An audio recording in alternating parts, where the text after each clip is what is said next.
Imagine this. Every day, your brain makes a choice to grow or to decay, to stay strong or to surrender. Most of us think aging is something that just happens to us. But the truth is, much of aging is how we respond to discomfort, both in our minds and in our bodies. When we avoid what feels hard, when we skip the very things that challenge us, we accelerate decline, and that includes exercise. I want to talk to you today about 3 simple movements that don't just strengthen your muscles, but rewire your brain's reward system. When you skip them, you're not just missing a workout, you're signaling to your brain that comfort is more valuable than growth. Over time, that message becomes your reality. You move less, feel weaker, lose balance, and your world gets smaller. The first exercise is balance training. It might seem trivial, but balance is a deep form of communication between your body and your brain. Each time you stand on one leg or shift your weight deliberately, your brain lights up with focus. It's a moment of controlled stress. And here's the paradox. It's that small dose of stress that keeps you young. When we avoid challenge, we deprive the brain of dopamine's true power, motivation born from effort.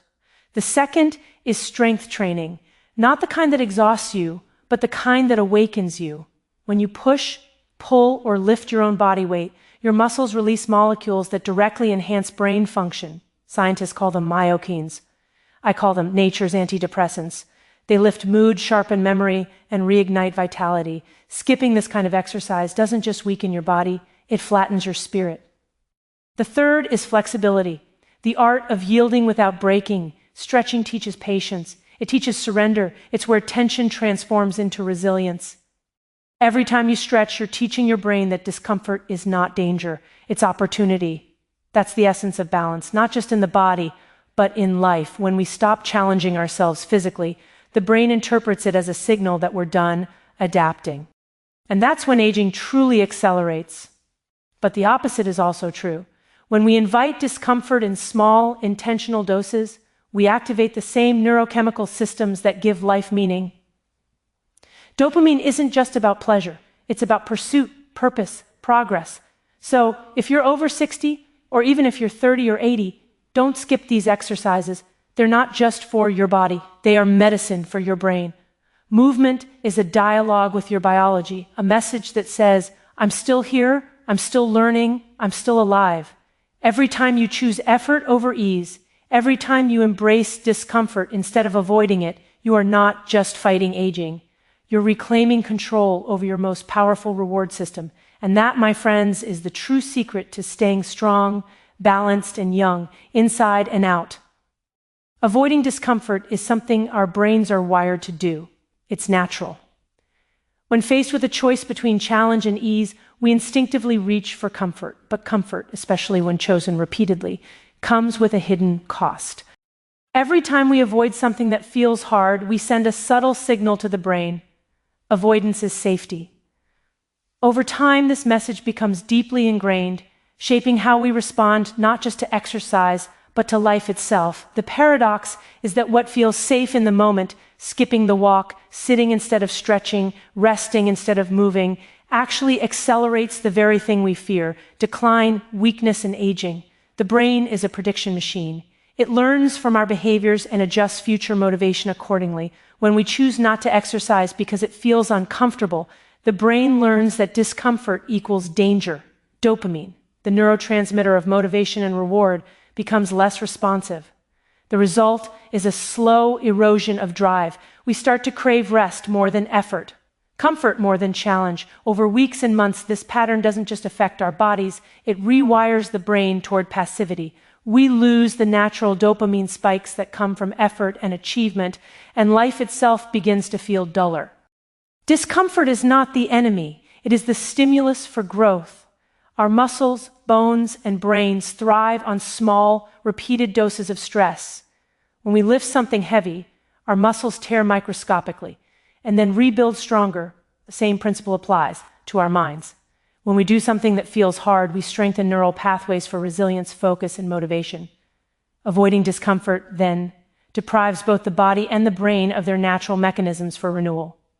What follows is not rest, but stagnation, a subtle form of decay disguised as safety.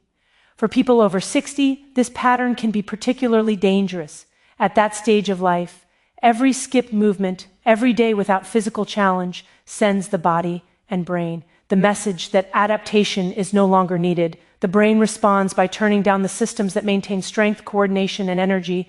Muscles weaken, balance fades, motivation drops, and the aging process accelerates. The tragedy is that this is often preventable. The body's capacity to adapt never disappears. It simply goes unused. Choosing discomfort is an act of self-preservation. It's a way of telling your brain, I'm still here, still learning, still alive. Even mild effort, a short walk, a few balance exercises, gentle stretching, reignites dopamine's natural rhythm of effort and reward. The satisfaction that follows is not just psychological, it's neurochemical proof that challenge keeps the brain alive. So when you skip exercise because it feels uncomfortable, remember that the discomfort is the medicine, it's the signal your body uses to stay adaptable, alert, and young. The real danger isn't in pushing too hard, it's in not pushing at all. The discomfort of movement is fleeting, but the reward of resilience lasts a lifetime. Each time you embrace effort over ease, you teach your brain to grow younger, not older. Balance is more than the ability to stand upright or walk without falling. It is a deep and dynamic conversation between your brain, your body, and your environment. Each time you challenge your balance, you engage one of the most complex networks in your nervous system.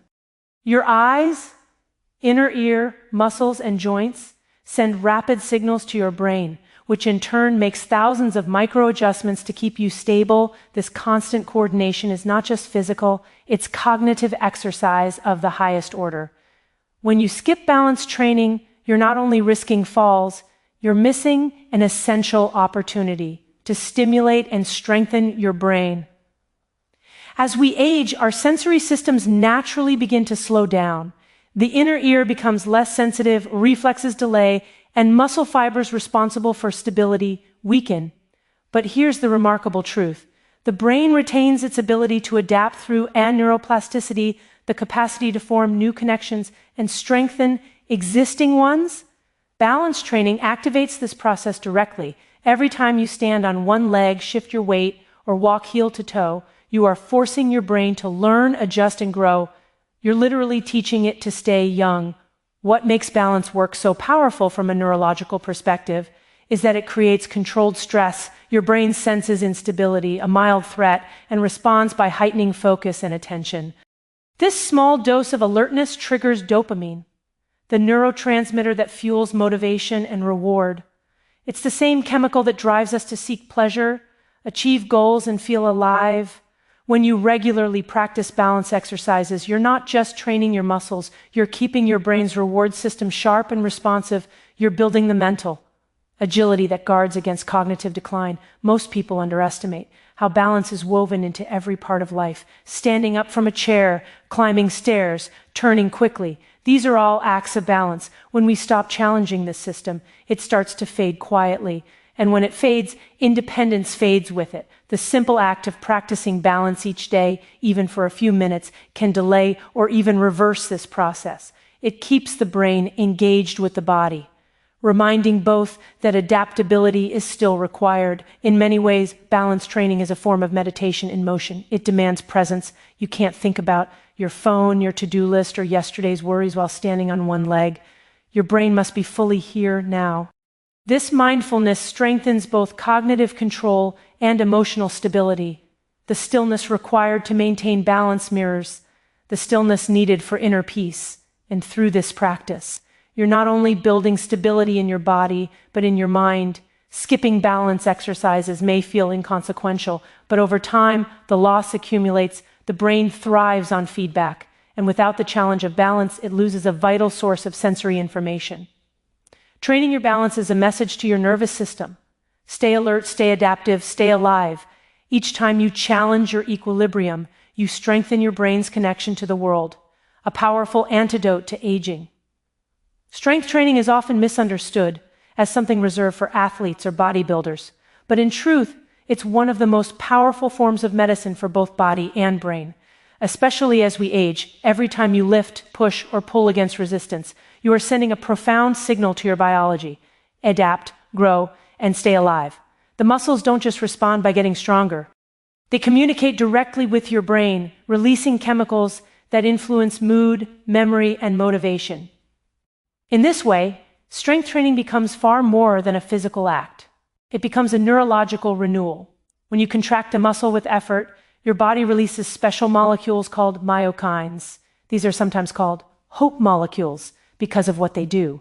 They travel through the bloodstream to the brain where they reduce inflammation, enhance focus, and stimulate the production of growth factors that help new neurons form. These changes are measurable. People who engage in regular strength training show higher levels of brain-derived neurotrophic factor, or BDNF, a substance that acts like fertilizer for brain cells. It helps preserve memory, clarity, and emotional stability. So when you pick up a weight or rise slowly from a chair without using your hands, you are not just working your body, you're literally protecting your brain from decline. Strength training also restores something many people lose with age, the feeling of agency. When you lift something you didn't think you could, your brain's dopamine system activates. Dopamine isn't only about pleasure, it's about achievement, about the deep satisfaction that comes from effort rewarded. This is why, after a challenging set of exercises, you often feel lighter, clearer, and more optimistic. The act of physical challenge resets the brain's motivational circuitry, reminding you that struggle and effort are not to be feared. They are the source of strength, both physical and emotional. Skipping strength work, on the other hand, sets off a quiet chain reaction of decline. Muscles that aren't used begin to shrink, a process called sarcopenia. And with that, balance falters, metabolism slows, and energy drops. The brain interprets this as a sign that activity is no longer needed, and motivation fades further. It's a vicious cycle that can be reversed only by action, even small, consistent doses of resistance training, like bodyweight squats, light dumbbells, or resistance bands, are enough to trigger a cascade of renewal. The effort itself is what matters, not the intensity or the equipment. Strength training, at its core, is a daily dialogue between effort and reward. It's about teaching your body that you are still capable of challenge, and teaching your brain that effort brings meaning. Each time you push through that brief discomfort, you are sculpting not just muscle, but resilience, discipline, and vitality. Over time, that feeling of internal power translates into every part of life. You stand taller, think clearer, and move with confidence. Strength is not just what keeps you upright, it's what keeps you alive, curious, and deeply connected to the pursuit of living fully. Flexibility is often seen as something optional, a quiet corner of fitness meant for dancers or yoga enthusiasts, but in truth, it is one of the most profound practices of self-preservation, a bridge between body and mind that teaches us how to adapt gracefully to change. To stretch is to engage in an act of surrender, not weakness. It's a physical reminder that strength without softness becomes rigidity, and rigidity is the first sign of decline. As the body tightens, so does the mind. When we lose flexibility, we don't just lose range of motion, we lose the willingness to yield, to adjust, to grow. Every time you stretch, your muscles and tendons send signals to your brain, telling it that something uncomfortable is happening. And the brain has a choice. It can resist or it can release. Over time, with gentle persistence, the brain learns that discomfort isn't danger. This lesson, repeated daily, transforms how we respond to stress and challenge in every part of life. Flexibility training is therefore not just about lengthening muscles, it's about rewiring the nervous system to tolerate and eventually embrace tension. It is a direct conversation with your body's fear of change. There's a beautiful paradox here. The very discomfort that stretching brings is what allows freedom to emerge in those first seconds of resistance. When your muscles tremble and your mind whispers, enough, you are meeting the edge of your current capacity. Staying there, breathing, softening, allowing, teaches patience and resilience. It mirrors how we should approach life's emotional stretches, not by fighting them, but by expanding within them. This is the quiet power of flexibility. It cultivates both physical grace and emotional steadiness. From a neurological perspective, stretching activates the parasympathetic nervous system, the part responsible for rest, recovery, and healing. This state counters the chronic stress that so many people live in. When you hold a stretch and breathe deeply, your heart rate slows, your muscles unclench, and your brain begins to release calming neurotransmitters like serotonin and endorphins. The result is a state of grounded relaxation, not the numb stillness of inactivity, but the alive stillness of balance. Skipping flexibility work deprives your nervous system of this reset. It leaves tension trapped in the body, where it festers into stiffness, fatigue, and even anxiety. Flexibility training also carries a symbolic message to the brain that it is safe to let go. As the body opens, the mind follows. People who stretch regularly often describe not just physical ease but emotional clarity, the ability to release what no longer serves them. This connection is not accidental. The brain and body are partners in adaptation. When one learns to yield, the other follows. To be flexible is to be alive in motion, open to change without fear of breaking. It's the embodiment of resilience, the ability to bend and still return to center. Skipping this practice may seem harmless, but over time it narrows your capacity for both movement and peace. Stretching daily is a small act of defiance against rigidity, a way to keep the body supple, the mind calm, and the spirit unbroken. Movement is far more than the act of keeping the body fit. It is the language through which the body communicates with the brain.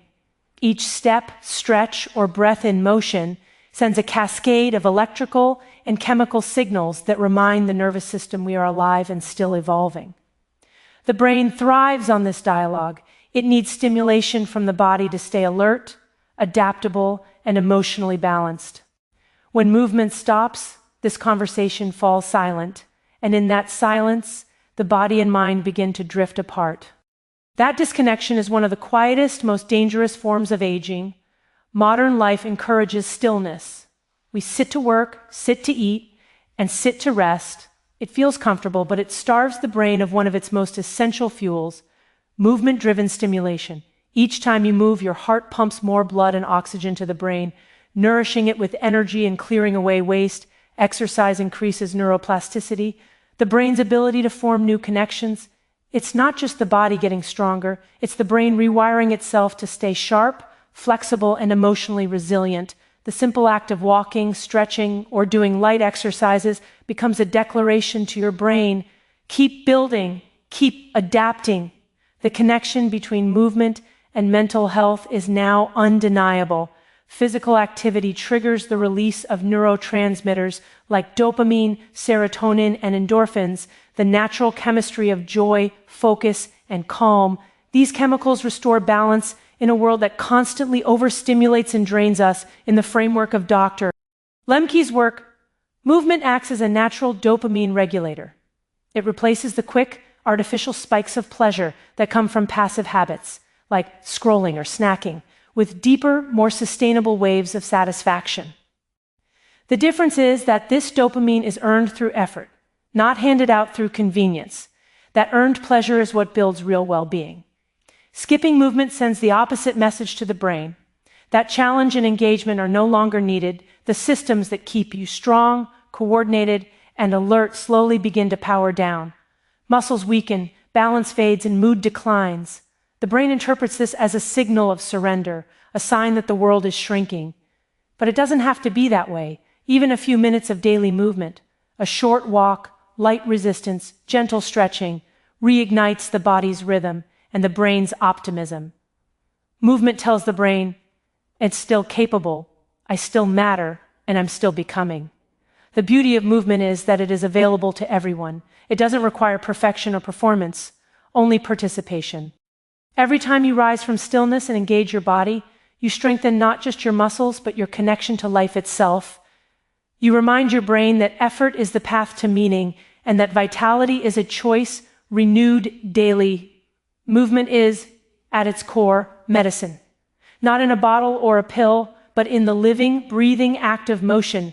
It is the purest signal of life continuing, adapting, and refusing to fade.